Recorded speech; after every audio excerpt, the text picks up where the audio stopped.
Fini le temps des parcelles floues, des faux titres fonciers et des problèmes sans fin.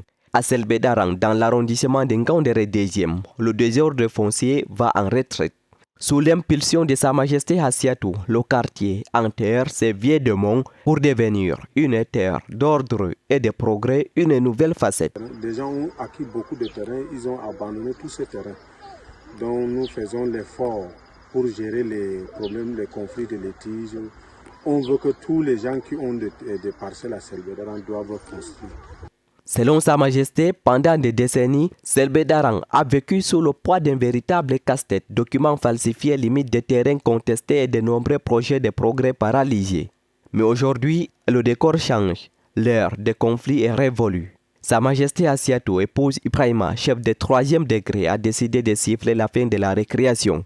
Sa stratégie tient en 2 principes, transparence absolue et construction. On n'a plus besoin de garder le terrain durable sans bâtir. Il faut construire pour faire avancer notre quartier et moderniser. Épaulée par ses notables, elle prend désormais un principe de conformité totale dont chaque mètre carré doit être justifié par des documents authentiques, afin de transformer un quartier de litige en un pôle d'attraction. Pour ceux qui ne veulent pas mettre le terrain en valeur, vraiment le plus tôt sera le mieux.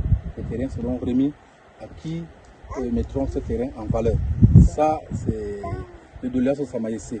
Vraiment que le quartier Selbé-Darang doit être un quartier habitable, un quartier valable, un quartier confortable.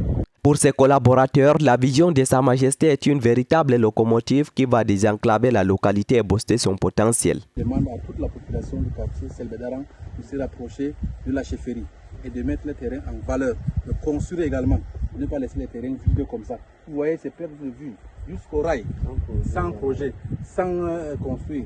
La patronne traditionnelle ne se contente pas de réguler. Elle rassemble, elle tend une main fraternelle aux natifs du quartier, mais aussi aux partenaires extérieurs.